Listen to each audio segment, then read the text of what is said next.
Halo gengs, Koca. Jadi hari ini gue pengen ngomongin soal VGA Asus TUF RX 6800. Ini gue dapat kiriman dari Asus dan karena gue pakai RTX 3070 which is saingannya si AMD ini, jadi gue penasaran sama performance-nya. Dari harganya sih si RTX ini lebih murah $80 ya kalau kita hitung dolar.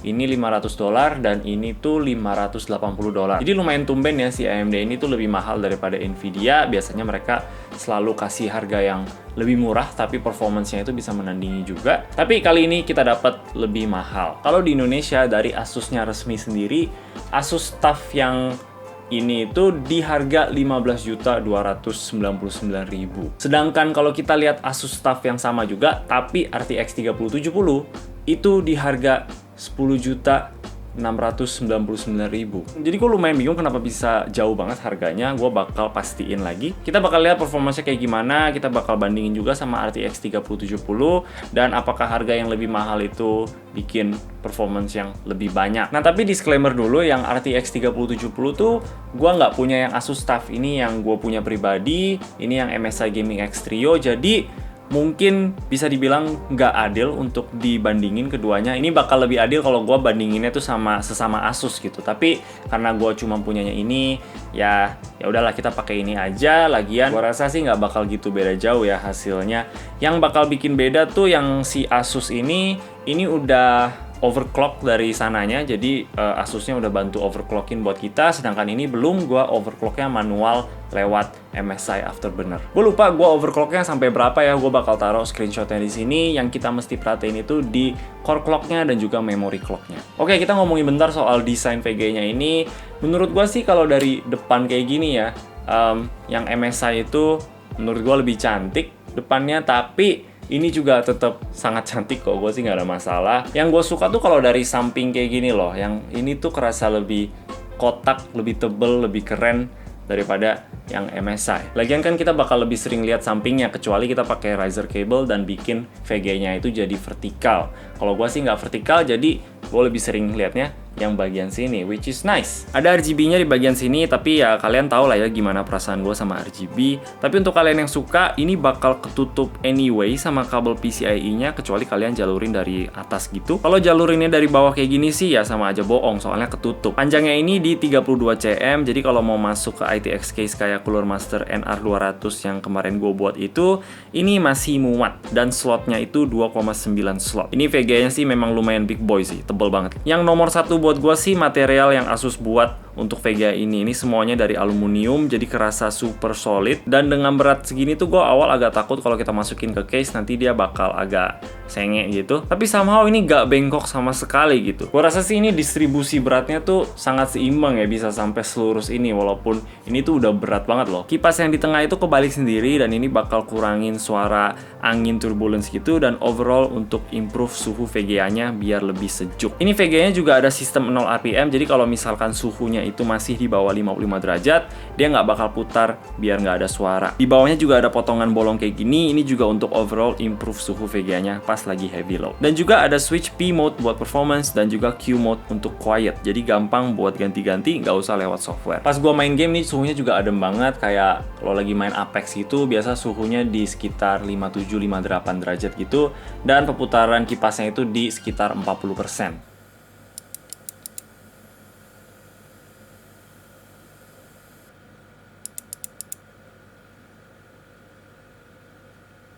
Karena gue pakai CPU cooling yang gede kayak gitu, jadi apa yang kalian dengar itu juga ada tambahan dari suara kipasnya si CPU-nya. Pokoknya dari yang gue tes dalam segi suhu dan juga suara, ini tuh sangat adem dan juga sangat sunyi. Jadi kalian tuh pasti enak lah kalau punya VGA yang sangat hebat kayak gini. Bikin enak dilihat gitu, bikin hati itu nggak deg-degan kalau lihat suhunya tuh panas atau suaranya keras. Ini mantep banget, gue sangat impress. Untuk portsnya tiap versi sih bakal beda-beda, tapi untuk RX 6800 ini kita dapat satu HDMI 2.1 dan juga 3 DisplayPort 1,4. Oke, jadi sebenarnya overall itu aja yang kita perlu tahu soal VGA ini. Definitely VGA yang sangat premium ya, apalagi bahannya semua aluminium, sangat enak gitu buat dipegang, dan beratnya juga bikin ini tuh kerasa kayak memang barang mahalan gitu. Oke, jadi kita bakal masuk aja langsung ke performance-nya biar nggak kelamaan. Ingat, gue bakal bandinginnya ke RTX 3070, bukan yang Asus TUF karena gue nggak punya.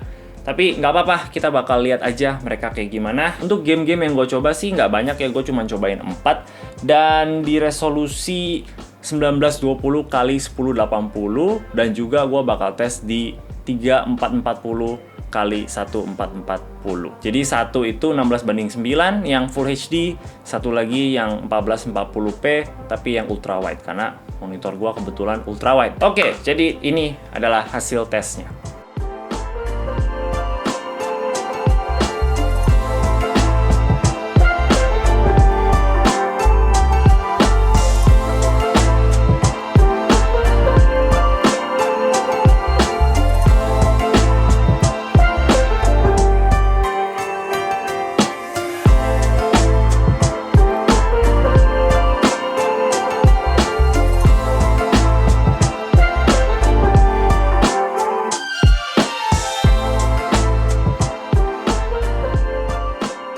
Oke, jadi kalau dari hasil yang kita dapat itu totalnya untuk RTX 3070 di Full HD itu 483 fps dan di 1440p itu di 316 fps. Untuk RX 6800 itu 1080p-nya itu di 470 fps dan di 1440p-nya itu di 323 fps. Jadi untuk 1080p RX 6800 ini kalah di 2,7% doang, tapi untuk 1440p itu menang di 2,2%. Which is masih di bawah 3% gitu. Jadi ya kasarnya kita bisa anggap itu nggak masalah besar lah kalau gua tes gamenya lebih banyak.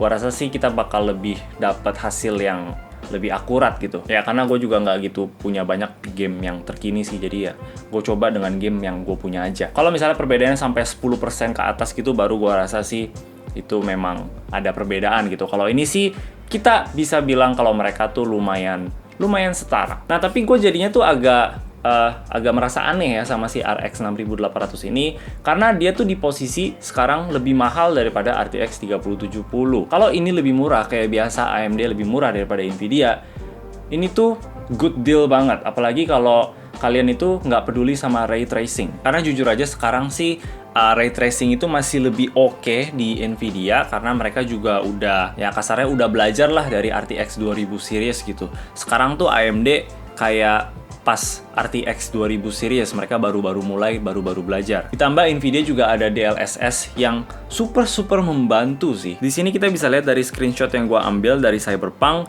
kalau di zoom 100% itu DLSS off dan on itu kualitasnya gak terlalu beda jauh banget sih, tapi dengan DLSS on gua naik FPS-nya dari 39 ke 75 FPS. Kalau gua naikin DLSS-nya itu ke ultra performance, ya gambarnya bisa jadi makin soft, tapi FPS-nya itu naik ke 90 FPS, bahkan kadang di 110 FPS kalau lagi nggak gitu ribet gambarnya. Kalau AMD itu ada yang lumayan mirip-mirip sama DLSS, itu namanya Fidelity FX Cache. Ini basically mereka bakal turunin resolusi gamenya, tapi mereka upscale lagi biar kelihatan kayak lebih sharp gitu, kayak nggak diturunin sama sekali. Nah dengan kayak gitu kita bisa dapat extra performance dan juga extra FPS dari game yang kita main. Gue cobain set di 75% dan kualitasnya itu kelihatan banget jadi makin blur, tapi FPS-nya itu cuma naik dari 38 FPS ke 57 FPS. Dan ini perbandingan antara Fidelity FX Cache dan juga DLSS. Kita bisa lihat DLSS itu masih lebih oke gitu kualitasnya. Jadi gua rasa walaupun RX 6800 itu